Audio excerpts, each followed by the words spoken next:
Coming up today on the show, we've got some awesome updates for you coming from Xbox mentoring program. We got season 2 of Halo Infinite multiplayer, and we're going to talk a little bit of Max Payne and more. Let's get into the show right now.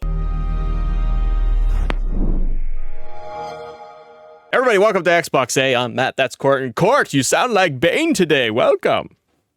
Yeah, my throat hurts. Oh, you idiot. So every time you're trying to talk trash, you're like, yeah. Like it really hurts. You're slowly morphing into Bane. It's okay. I know, I can't even do it. Like it hurts. So we got a ton of updates today, my friend. We have the Xbox mentoring program. It kicks off for registration now. We're going to talk about this in just a second. If you guys go on to enjoy this episode all the way through of Xbox A, do us a favor, hit that subscribe button, hit that like button, all that good stuff. Hit your notifications, your ding-dong hellos, and all those tappity taps, and enjoy the show. Xbox is thrilled to announce the official start of the Xbox mentoring program, and it's aimed at partnering women in gaming careers across Xbox's diverse range of studios and products with aspiring talent.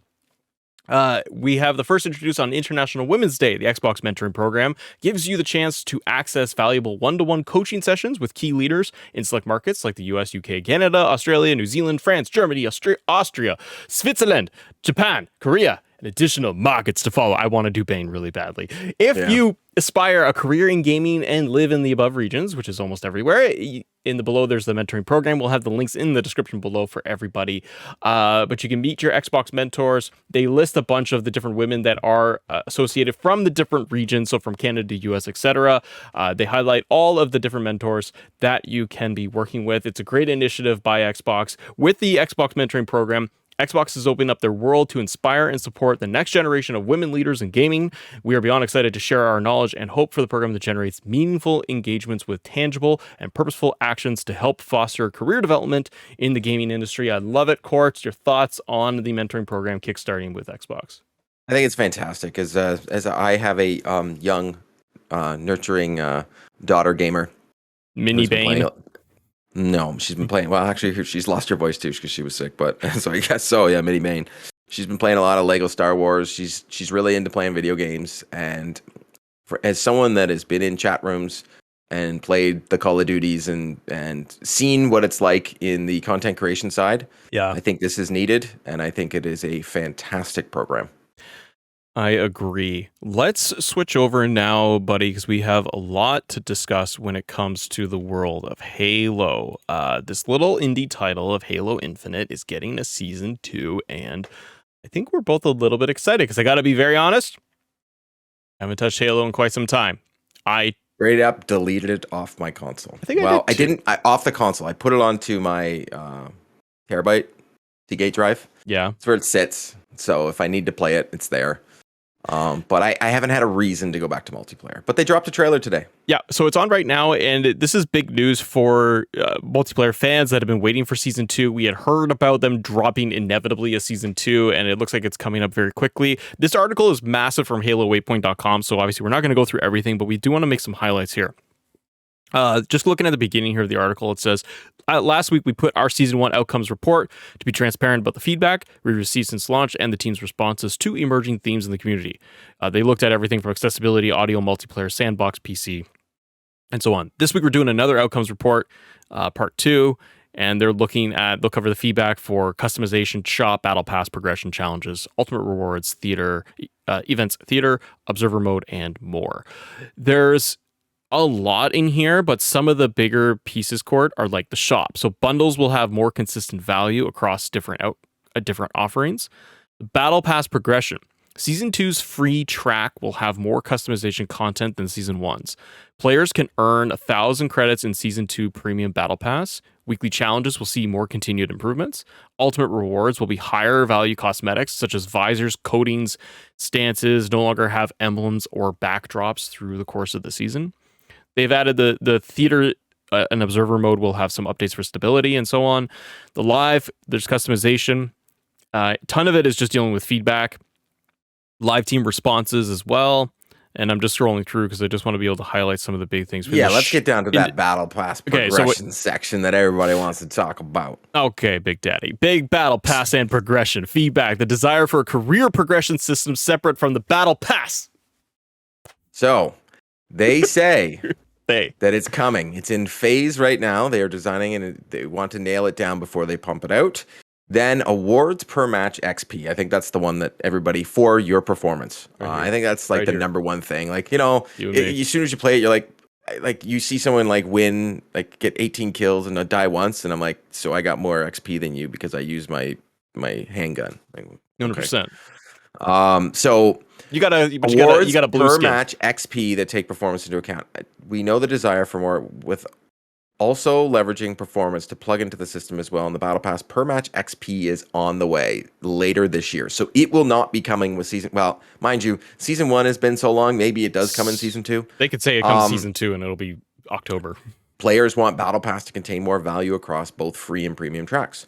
For Seasons 2 Battle Pass, we want to focus on improving the value we provide to the players on both free and premium tracks. To do so, the free Battle Pass will contain even more customization contents than Season 1, including the Lone Wolf's armor core early in on the track. As the premium track, we've added credits as another reward tier and will allow players to earn up to 1,000 credits. So, for me, as of right now, there's also the rumor that there is a Battle Royale.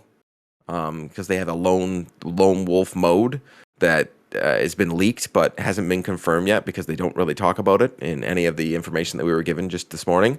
That there is a battle royale mode for Halo. We'll see. As of right now, this stuff is great progression. Yeah. It needs to be fixed, but you're still not getting me.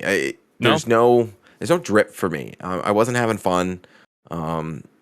No one I know wants to play it anymore, and it was just I lost interest very fast. Yeah, and it's sad because I think the gameplay itself is fantastic. It is. I'm kind of with you too. I'm like, oh, is this a big enough hook? I think it is going to be a matter of get in there, show me what it has, the full update season 2 with the new progression system and more maps. I gotta feel like it's almost a brand new like 2.0 because it isn't enough. If the XP system depends what it does. Like if it is just going to give me just a literally a number on the screen that I'm clicking up, but there's no inherent advantage being taken or graduating levels to unlock new things or armors or advancements in my like any of my skills. Like there's not enough there. Then I'm just like, okay, you're putting this in because players want it, but you haven't really cracked it, which is very interesting for 343 because like they're massive, and you think you just go look at Call of Duty and look at everybody else and just put it in there. It goes to keep, but with what I keep saying is, I think the game could have been delayed even more. I think so, and I think that with the potential of the Lone Wolves, the Battle Royale piece, which had been rumored for years of like, are they doing it? Is it there? I think that would be a great way to end the year of almost the restart of Halo Infinite to say, here's the new progression, the XP, and then here's the Battle Royale, which will bring back a lot of players, in my opinion, and will bring in new players to say, okay, Fortnite is crushing it. Like Fortnite, getting rid of the builder aspect of it. Very smart. Incredibly smart. And it just goes to show that they have their finger on the pulse and are willing to say, well, we can have builder mode and you can have it separate and just not and just run and gun, which is what a guy like me wants to do. And so many people on our timeline and Twitter and in the community are like, great, I can finally play Fortnite because I'm not going to get destroyed because I hate building. I'm the same way. And I just feel like 343 needs to take cues from what they do so successfully as well. And they're trying. Like the thing is that they are trying. They need it to win. They need it to be successful. It'll be interesting to see what they end up doing with all of this, though. Let's go on, my friend, to something else that has you and I have no good segue, but something else that's going to give us some good feels here. Max Payne remakes are on the way. It's confirmed. Remedy is making Max Payne and Max Payne 2. This comes from Jay Peters over at The Verge, and I am tickled by this. Max Payne and Max Payne 2, the fall of Max Payne. The company is establishing, quote, a new development agreement with Rockstar Games for the remakes, which will be released as a single title for PC, PS5, Series X, and S. Woo. We were thrilled when our longtime friends at Remedy approached us about remaking the original Max Payne. This is coming from Rockstar Games. And we are massive fans of the work of Remedy that has created over the years, and we can't wait to see what the new vision will be. Court, The games are incredible. For me, I loved Max Payne 1 and 2. I remember playing a lot. It's funny, I have more memories of Max Payne 1 than I do like 3. But I love Max Payne. I love the Matrix style slow Bullet time. time and bullet time, and like that little thing right there to me changed so much in games. Being able to pop some pills and get some health, run around. It was dark.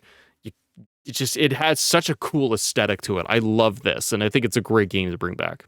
And I think the partnership with Remedy, who made one of my favorite games the last 10 years, Control, already being able to almost use some of those things. Like you could almost take and use that darkness. And personally have only played Max Payne 3. Loved it. I bought it actually for backward compatibility. I'm going to play it on my Xbox. Yep. I'm very excited to see what Remedy can do. I haven't played the Alan Wake remake, but Control is such a good game to me. Like everything about that game, the DLC, everything. I just played so much of that game. And it was one of those games that I missed.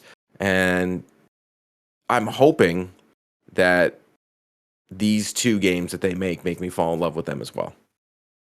What do you see this being sold as? A premium Package. I know, but a premium package of like $59.99, $69.99 here in Canada. Well, do you see it being I think 49? Alan Wake was $79 here in Canada. I think so. I think they could get away with it personally. I think they could come out and say, if this is almost a ground up remake, and with all the things like you mentioned, with all that Remedy has learned and done over the years, they now have the tech and they have all of that cachet built up to put out a premium product. I think they could totally get away with selling this at premium full dollar price.